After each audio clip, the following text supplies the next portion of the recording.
What I'm about to go over with you tonight in this segment may seem silly, may seem to be an insult in your intelligence, may seem to be dumbing it down, but that's really not my point. Most people spend half an hour, maybe less, going through a house that they're planning to buy. And this then leads to an investment of $500,000 or more in the DMV and in Montgomery County. And I've watched people look at houses and then they ask me questions about things that they should have seen when they were looking at the house. So I'm going to talk to you this segment about how to tour a house, what to look for, what not to pay attention to, and then have a better sense of what it is that you're buying before you actually put ink to paper. All right, so let's get down to it. Now, believe it or not, the home touring process actually starts at home. Before you even get in a car, before you walk into a home, this is where you want to start. You want to have a little bit of a system, and there are a couple of things that you want to do first. So, the first thing you want to do is you actually want to really look at the photos. Everything you're going to see in this house that you've picked to go tour is included in the pictures. But remember, the agent's intention and the agent's job is to get you in the door. So, those photos are being taken to make the house look as good as it can look and be shown in its best possible light. When you get there, you're going to see the real deal and you want to see how close it compares. So, the first thing you want to do is actually look at the photos, look at the pictures, look very closely. There are clues and details in those photos. And if you get enthralled and distracted by the beauty and the prettiness, which is what the agent wants you to do, you can miss some very important details. In addition to noting what is there, note what's not there. If some part of the house is not very attractive or not very noteworthy, pictures may be skipped. Photos may not be present. If you don't see photos of the basement, first check to see if there is a basement. But secondly, you might want to consider what the basement looks like, or the bathrooms, or the kitchen for that matter. It's not uncommon to see some portion of the house not photographed. And that's a real clue as to what you may want to consider and look at when you do go there. So, in addition to noting what is there, note what's not there. That's a very key point. For most folks, the kitchen is a key part of any house they're going to purchase. So, look closely at the kitchen. Look at the cabinets. Look at the countertop. What may look like granite may be laminate. And that's fine. There's nothing wrong with that. But if you're going into a house and it looks like it's a great price and you're expecting to see granite and newer cabinets and things like that, they may not be there. And if you look carefully at the photos, you'll see that. The same thing goes for floors. If you look very carefully, you can see that there is a difference between flooring materials in the photos. What may look like hardwood floors may not be hardwood floors. And if you look closely, if you look carefully, you'll be able to spot that. So if hardwood floors or a really nice kitchen are important to you, if you see something you don't like, ask your agent. He can take a closer look, or even call the listing agent to find out what the deal is. It may not be a house that you want to even bother and waste your time with. Okay, so you've picked your houses, you've looked at the photos. I start usually with 6 to 8 properties. You don't want to do much more than that. You can, but most people, after about 6 or 8, start to get a little blurry. So lay out your tour 6 to 8 houses. If there's more than that that you're interested in, try to group them. Do one day, do another day, or at least morning versus afternoon. Get a little break in between because I guarantee, especially if you're not used to looking at houses, and if this is your first time, after a little while, you're going to start getting a little buzzy feeling and a little bit disoriented, and you're going to go, which one was that, or what was that, or what did I see? And they're all going to start to meld together a bit. So lay your tour out so that you can see 6 to 8 in a matter of 2 to 3 hours or 3.5 hours. That's a pretty comfortable pace. It's a pretty good amount. And then next time you're out, you can gauge how that worked. If you need to see more, if you need to see less, however that works. But gauge your tour up front and don't bite off more than you think you can chew because you might end up getting disillusioned and disappointed with the process before you even get started. And here's another thing if you're getting out to do a tour of some homes, a lot of people forget about, and I don't know what it is with people with diets these days, but if you jump in a car, you're going to go out and see 6 or 8 properties. Make sure you eat first. This may seem stupid. This may seem silly. And I promise you, I'm not talking down to you. But after a little while of looking at houses, getting sensory overload, perhaps you might start feeling a little odd, a little weird. And some of that may be simply a matter of hunger. So make sure you eat. If you're going to go out in the morning, get a good meal in you. If you're going to go after lunch, then eat lunch first. Take snacks along. You don't want to get hungry. I do the same thing, and I've been doing this 20 years. I don't like to get hungry when I'm looking at houses. I get bleary-eyed, I get frustrated, I get tired, and you don't want to do that. This is a very important thing you're doing, and you want to be as wide awake and alert as possible when you're looking at property. So make sure you get food in you before you go. One last thing I suggest that people do, you don't have to do this, but sometimes when you're walking into a new space, perspective gets lost. So if you have particular furniture that you're going to move into your new place, and it may or may be on the larger side, it's not a bad idea to measure it. I'm talking about primary bedroom suite, your bedroom, your bed, your furniture in the bedroom. That's a very important part for most people.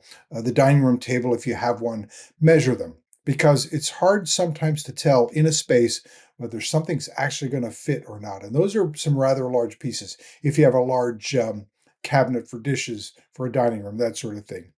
It's a good idea to measure them up front, write it down on a little piece of paper, note it in your phone, and then bring a tape measure along with you. So preliminarily, lay out your tour, 6 to 8 properties, given amount of time, get some food in you, grab a tape measure, note the important things in your house that you might want to fit in the new one to see if it's going to work in the first place. So a couple of preliminary things, and then by this time you've studied the photos, you know what you're looking for, and you know what you're going to be looking at. Okay, so you've jumped in the car. Maybe you're in the car with your agent, maybe you're driving separately. When you get close to your first destination or whichever destination you're heading to, take a look around as you're heading up. Look at the neighborhood as you're coming into the block. Look at the street as you're driving up. When you pull up, look at the house to the right, look at the house to the left. Get out of the car, look up and down the street. You want to check to see what the conditions of the properties are in your neighborhood because you're not just buying your house, you're buying a part of the neighborhood and you want to be part of that. And if you see a neighborhood where the standard isn't quite what you have or you expect, then you want to know that up front. Look at the cars up and down the street. Are they newer, if that's what you're looking for? Are they in good shape? Or are there beat up trucks sitting on cinder blocks? Pay attention to the quality of the houses and the cars and the possessions that are on the street and in the block and in the neighborhood as you're driving up. This is very, very important. So pay attention as you're driving up. Slow down, look around, get a good idea of where you're coming to. Pride of ownership is an important part of home ownership, and it adds to value. It affects appreciation over time. And if your house looks splendid and magnificent and the neighbors don't ever cut their grass, well, that's something to worry about. Now, of course, if someone moves in later and changes that, you can't do anything about it. But when you're buying, pay attention to those things because they can affect you and your longer term plans. It's very important. Now, before you step inside the house, look around at the house. Step back for a moment. Take a good look at the overall presence of the house. How does it look? How does it feel? Is it pretty? Is it ugly? If you can see the roof, take a gander at that. You can tell the condition of a roof a little, not in minute details, but you can get an idea of what the roof looks like. Is it maintained? Does it need paint? Are the walkways chopped up and broken as you're walking up? Are there puddles? Are there areas of moisture that you see after a recent rain? So take a look at the outside before you even walk into the house. Open your eyes and look. It's a key point. Okay, now you're ready to go in the house. Drum roll, get the keys out, open the door, walk on in. Walk in the front door and then stop. Give yourself 10 seconds to kind of look around and get the feel for the house at that point. What does the flow feel like? I'll tell you, I've been doing this 20 years or so, and every house has a vibe, and you can feel it. I don't know how to explain it. I don't know how to tell you what that means, but a house has a feeling, and check to see what it is. How does it feel to you? What's the flow like? Does it feel like it's warm and comfortable? Does it feel distant and distracted? So take a look, feel whatever ambiance there is and absorb it and see if you like it or not. That's a place to start. How does it feel when you walk in the door? Okay, from here, Now you've stopped, you've taken in the immediate ambiance of the house, the flow, how it feels. Now start walking around. Now there's no necessarily first place to go, second place to go, that sort of thing. Most people start on the main level, walk through whatever rooms are nearby. Kitchen's usually a highlight. You want to take a look at that. You want to take a look in when it comes to the kitchen, like if you're looking for a newer kitchen, is this a newer kitchen? Sometimes cabinets have been painted and they've been painted badly and they're actually in pretty rough shape. Sometimes what looked like granite in the photos is actually laminate. Sometimes what looks like it's been a brand new kitchen turns out to be something that's 40 years old, and that's not what you want. So take a close look. But ultimately, eventually, most people end up at the kitchen on the main level as an important point. But you also want to look at the light. How is the space? Does it feel cramped? Does it feel expansive? What's the ceiling height like? What's the natural light like? And what is the fit and finish? Does the house feel like it's been taken care of as you're looking at it? Does it feel like it's a good quality level of fit and finish, or does it feel cheap and shabby? Take a look at those things, get the feel of it. Some houses have the bedrooms on the main level if it's a Rambler or if it's a Cape Cod. So, of course, do that, look around, get the feel of the house. Then from there, whether you go upstairs or downstairs doesn't matter a whole lot, but pick what you're most interested in. If bedrooms are important and there's an upstairs, that might be where you want to go next. Check out the size of the bedrooms. Here's where you want to put in play the measurements. The primary bedroom, how big is it? Will it fit your extravagantly big king size bed and your cavernous dresser? Make sure that it does fit, because you can love the house, but it doesn't fit the things you have, and you don't really plan on replacing them with new, and you don't plan on replacing them with new, then what's the point? So this is where you can put your measurements to play. Main level two in the dining room, kitchen area, that sort of thing, if you have a dining room table. Also, if you have a big sofa, a big comfortable chair you like to sit in, your TV, what size is that? Some of these things being measured and checked out in the space can actually make a world of difference. Now, as you're going through the house, listen. What kind of noises do you hear? Is it creaky and is it annoying? Can you hear a lot of outside noises inside the house? Are there odd noises that happen when the furnace kicks on? Things like that. Pay attention not only to what you see, but listen, because these can be clues to things right or wrong with the house. So pay attention, use all your senses. When you're in the basement, look at the furnace. You can't always tell the age of a furnace, but you can tell closely, does it look like it's ancient and ready to fall apart? Or does it look newer? And your agent can help you with that. You can't really tell in a lot of cases, but you can certainly get clues. Is it rusty? Is there dirt all around it? That sort of thing. Is the electrical panel updated? Very often, if it has been, you'll see a sticker on it that'll give you a date.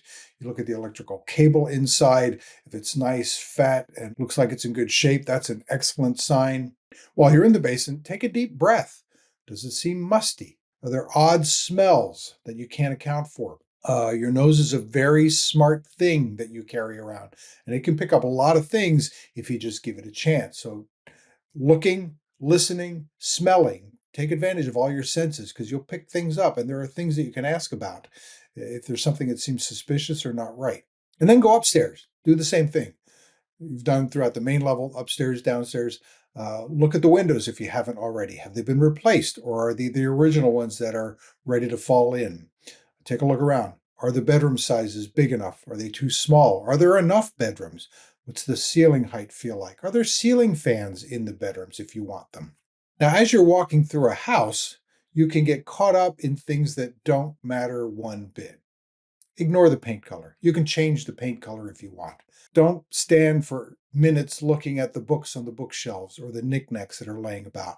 There are more important things to look at. I see a lot of people get enthralled and interested in the books that people read and what are their political ideas or ideologies and what sort of religious aspects are to these people. None of these matter, and none of these can factor into what you're going to do if you actually end up putting a property or putting a bid in on a property. So ignore those things. Those are all superficial, artificial, and will not impact your purchase one iota. So don't spend time looking at that. Look at the floors. Do they look good? Look at the walls. Are they clean? Do you see cracks? Now, Cracks are one thing to look at. Every house has cracks. Is it a crack that's serious? These are other things to look at. So you've seen the inside of the house, you've looked around, you've got a sense of the flow, you've got a sense of the light, the condition, all of those things. Okay, now go outside and look around and do the same thing there. Look at the electric meter. Does it look newer? Look at the HVAC system. Does it look newer? Does it look like the house has been cared for? Are there areas where the paint is peeling or cracked? If you can see the roof, take a gander at that again from the back side of the house.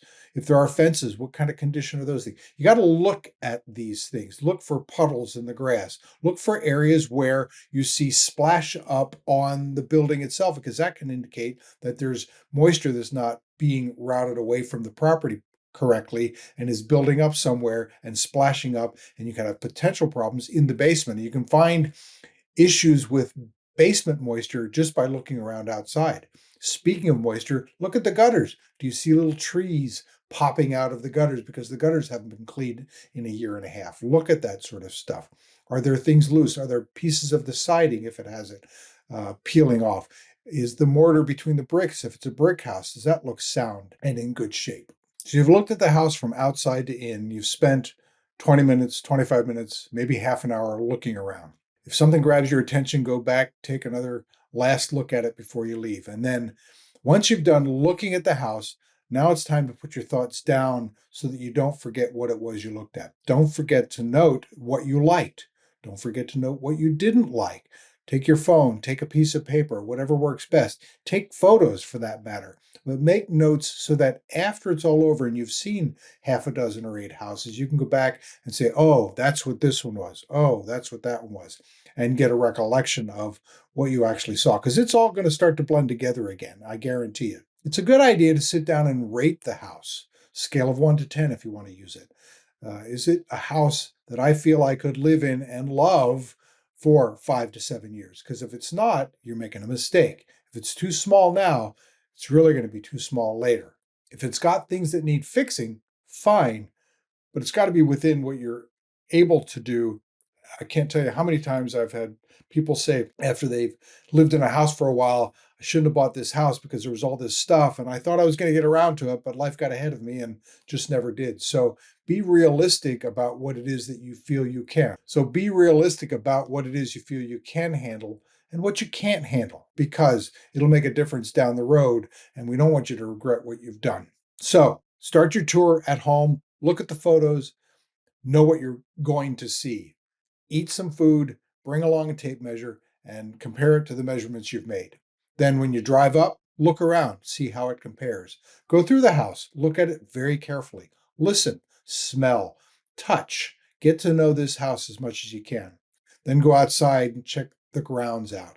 And once it's all done, rate it, compare it to the ones you've seen. And if you do this systematically with any house you're touring, you'll gradually get to a point where you'll be able to look at a listing online and realize very quickly, as you compare the ones you've seen, whether it's one you even want to bother with, because you'll see through the tricks of the trade that we use to get you into the house. You're going to know more than the average bear, and you're going to minimize a lot of work that many people have to go through. I hope this has been a help. If you have any questions, I'll be happy to talk you through this. But buying and touring houses can be a lot of fun. And if you know what you're doing, you can come out way ahead.